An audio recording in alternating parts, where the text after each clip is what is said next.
Welcome to Merschman Seeds Cup of Joe. On this episode, Ben talks about applications of herbicides and nutrients to keep in mind during wheat spring greenup. Hear one of our farmers' experience of double cropping Merschman soybeans and wheat in the video link below. Seed treatment is in tight supply, but not at Merschman Seeds. There's excitement in the markets. Did you know we are in the 98th percentile of commodity prices? Hi, this is Joe Merschman. Welcome to Merschman Seeds Cup of Joe. Today we have Turk and Ben, and we're going to review some of the things that we picked up this past week. So let's start with Ben. Yeah, so one of the things that I've been thinking about moving into this spring, and it's going to affect more of our southern belt, obviously quicker than it is our northern guys, but we are right at the cusp of where greenup is going to start happening. You know, we're within 30 days of our wheat starting to manage what our wheat looks like moving into spring. So nitrogen and sulfur right now, right? That's right. Those are definitely things to be thinking about. Yeah, so there's some huge advantage to applying that nitrogen right at the time of greenup because it's going to induce the tillering. And if you wait till that crop has been green for 2, 3, 4 weeks at a time and let that crop actually, when you start to see that crop increasing in height, you've missed that tillering opportunity. So it's something that we put into practice last year up here, and I saw some definite yield benefit out of getting out there. And I think it was the March time frame from us up here, but that happens a lot quicker as you move into southern Illinois, the Boot Hill, and some of our guys that plant our wheat production further south. So right at greenup, it's a great opportunity to get your approximately 60 to 70 pounds of nitrogen out on lighter soil types. I use a N to S ratio of 1 to, so nitrogen to sulfur ratio of 1 to 7 on sandier soils, and then if you're in more of the clay style soils, I use a 1 to 10 because in those sandier style soils, that nitrogen and sulfur has a little bit higher tendency to leach down through the profile, so you want a little bit more of it there to attach and be available later on in the season. In the heavier soils, the clay have a tendency to hold on to that product and not let it move down quite as fast. One other thing that I think I'm going to try to implement this year with a few different growers and see how it works is if you had standability issues because you're trying to push that 100, 120 bushel wheat, because we know our genetics have the ability to carry that heavy of a load when it comes to yield. Sometimes that comes at a yield penalty because you're pushing your nitrogen a little bit too hard. We can have a little bit excessive rain or early heat, and that wheat will get taller than what we really want it to get. And there's a product out there, and I'm not sure if there's any generics of this, but the product that another agronomist had pushed my direction was Palisade. And Palisade is actually a product that increases the cell wall strength, so it adds more lignin. It's kind of like the opposite effect of what our Harv Extra product does, but alfalfa. It basically, our Harv Extra alfalfa product, where that reduces the amount of lignin so it's more digestible. This product actually makes the plant put more lignin in the cell walls and actually strengthen the cell walls a little bit. And that's a product that I'm going to be trying. It doesn't appear to have any yield penalty to it. It's just another cost. And if growers don't have that problem with standability, there's no sense in pushing that product out there. So Palisade is definitely something that I'm going to be working with a little bit closer this year for those high yielding, high fertility situations where we're really pushing the nitrogen. If you also had standability issues, split applying that nitrogen is another option to go out there, but the best we get into that scenario on how do you split apply your nitrogen without burning your crop. Most of the time you have to go into a dry application, and some guys don't have the equipment or it's an extra expense they don't want to push out there. They don't want to, and in those instances you wouldn't put all 70 pounds applied at greenup. You'd put like 40 or 50 down and then come at a later application with a product like a Metis that doesn't dust off. And a Metis right there is your sulfur as well. Sure. So, well, the critical reason why you want to get your nitrogen source on right at greenup is because it encourages tillering. Tillering is basically more heads, and 1 head per square foot is a bushel. So if you're going to raise 100 bushel wheat, you've got to have 100 heads per square foot. And so that tillering is very important right now. That's why populations are starting to go up on wheat, and that, of course, that comes into play all the standability issues you just talked about. So as you push it up, the penalty is standability. And once wheat goes down, we all know that it really hurts the yield. Yep, and it's hard to harvest, and you're dealing with a lot more product coming in the combine. It's hard to get it separated out. So those are all things to be thinking about. I would call these tillers at this point the bonus tillers, because all your main tillers are set. All of your original tillering is happening in the fall, and that's why we like early planting after the Hessian fly free date. That's where the majority of your yield comes from, but this is your icing on top of the cake. This is your next 10 to 15 bushel if you can hit this timing right. The other thing to be thinking about is what herbicides you're going to be using, what broadleaf species, what grass species you have out in the field. You know, a lot of the two main products that we use that are branded up here are either a Husky or a Harmony. I know there's generic products out there, but be looking at what the availability is for that. Don't get caught off guard. We don't, let's say for the farm that me and my dad's farm, we don't normally have to have a herbicide application, but know that if that's something that you need for mare's tail or hen bit or anything like that you're fighting out in those fields, make sure that the availability is there, because once the wheat gets about 3 to 4 inches tall, you know, the timing gets really tight and critical on attacking those weeds, because those weeds are taking nutrients and sunlight and robbing that from the wheat that you have. So one of the other things that I was thinking about when I think about spring green up timing is how you're going to get that nitrogen out on those plants. Be very cognizant if you're using the dry that your overlaps aren't, you don't have too much overlap, because we have a tendency to see the wheat go down where the dry fertilizers spread and it's doubled up. I prefer the liquid method for that reason, because with the sprayers we have these days, I mean, it's down to the inches, and the nozzles and stuff shut off. It's a little bit more difficult when you're in windy situations to control those dry spreaders. When you're on hills, it's difficult to control those dry spreaders. A lot of that goes away when you're working with liquid, but the liquid's got to get put on early, otherwise you start seeing leaf burn. Okay.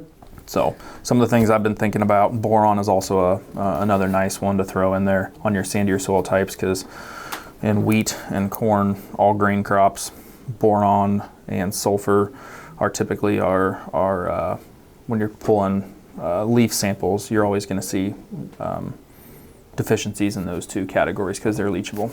How much boron? Half pound, maybe a pound.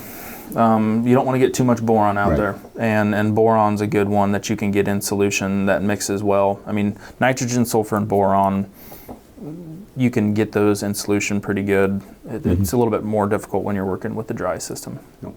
I wouldn't go much more than a pound, especially on wheat and corn. So, well, the other thing that we picked up this week is in the area of seed treatments. Now, I can tell you that Merschman Seeds, we have all our seed treatment, everything in-house for the rest of the year, no issues at all. But we are hearing that the same problems are occurring in the seed treatment arena as it is in the herbicides. In other words, there are certain products that are very hard to get or impossible to get.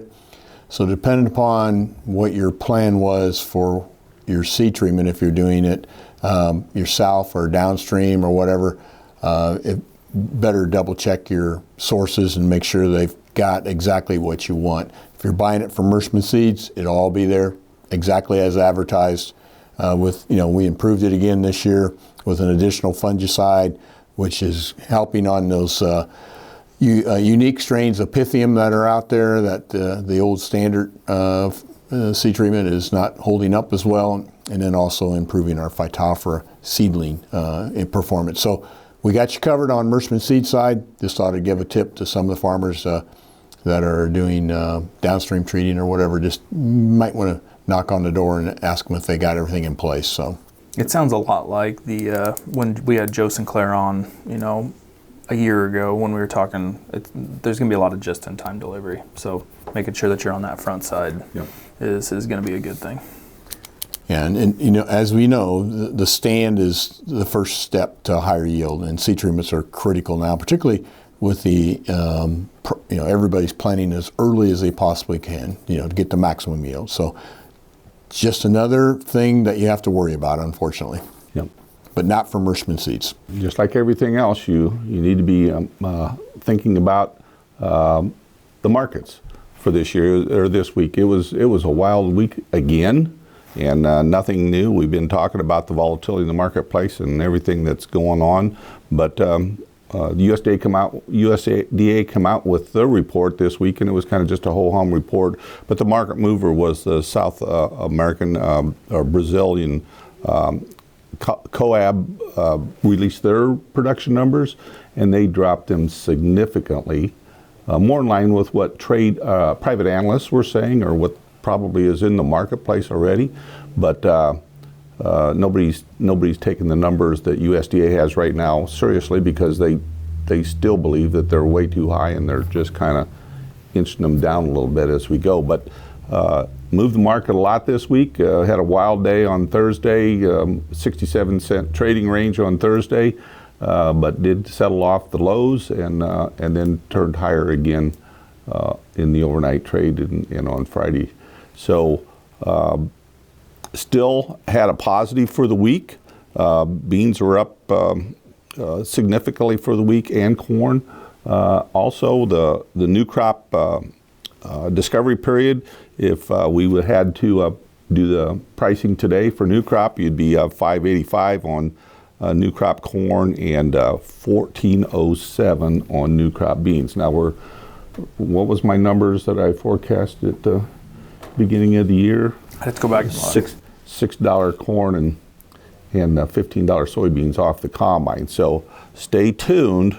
I said you'll have the opportunity, but I don't know how long it's going to last. It really depends. There's a lot of factors at play here. I still think there's some legs under this market that can move it higher.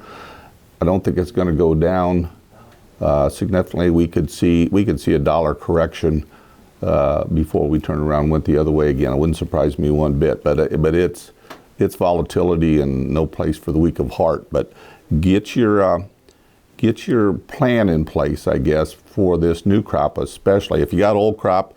Again, tremendous opportunity. $16 beans this week. We had a lot of our seed growers were calling in this week, weren't they, Joe? Well, down at where the Ohio and Mississippi come together, that's the highest point for grain markets. And we bought some beans from a grower down there over $16. So, yeah. So it's like you said. I have a lot of farmers calling and say, should I sell beans? Obviously, I'm probably the worst person to ask, but I just say, well, it seems to kind of vary between 8.5 and 17. So that's my take. So you can either sell towards the top side, or you can wait and sell towards the bottom side, depending upon how you want to do it. But in the last 2 years, we've seen $8.5 to $17. So that seems to be the range. And right now, I saw one article that said we're in the 98th percentile for price right now for cash beans. In other words, there's only a 2% chance that it could go higher, 98% chance it could go lower. So if you sell some and miss an opportunity to get another 50 cents, whoop-dee, you still did pretty darn good. In other words, if you get a 98 on a test, you'd feel pretty good. If you get 100, obviously you'd feel a lot better, but you're still pretty darn good. Pretty darn good. So I think there's opportunities in this market, and I think marketing is the hardest part that a farmer has to do. I think the production side, even though we have all these pests out there and all these problems, but I think marketing still probably causes the most hair to be gone, or gray hair. In many households, the wife is the one that does the marketing, because the man's out there looking at the fields and doing all this and looking at the bins and how much is in it, and we always considered the women to be more emotional than the men, and the men to be less, but not in marketing. Not in marketing. Not in marketing. The woman is a lot smarter when it comes to marketing. She's more realistic. Yeah. So get your wife involved in the marketing, and it'll help your bottom line. Yep. The other thing, Turk, and you've been talking about this for the last 2-3 episodes. You're talking about this drought movement. I saw the drought maps this morning, and it's continuing to slowly creep around. So keep an eye on that too, because that is the real curveball in the U.S. production for this coming year. It's in the markets right now already. I mean, everybody's looking at that and is very concerned.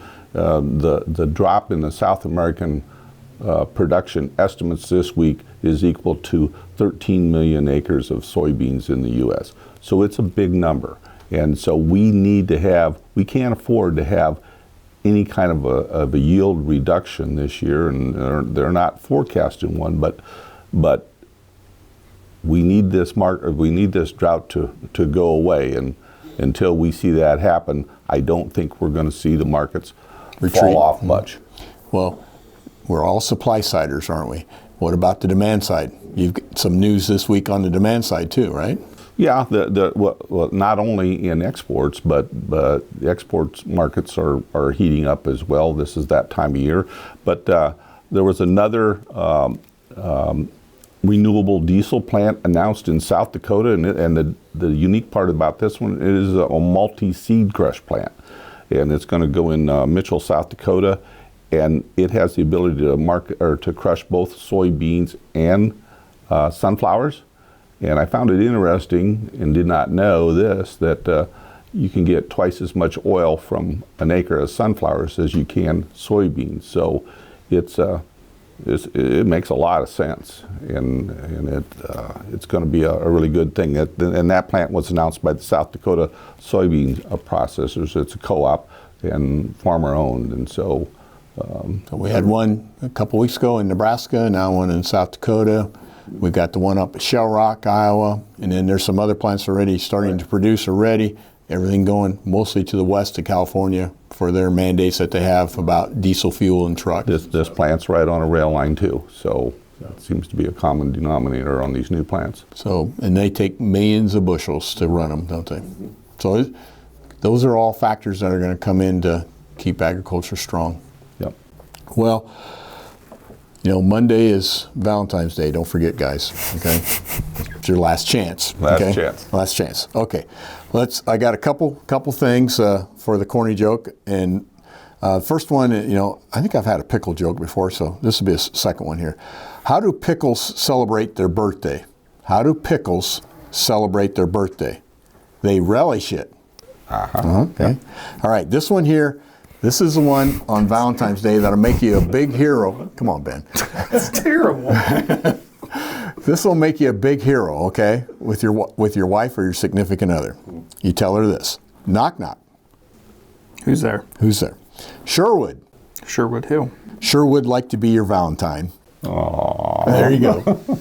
Might have to use that one. You better use that one. That can go both ways, Okay. Thanks for watching today or listening by podcast. We appreciate your business. Hope you and your family are healthy and safe. We'll see you next week.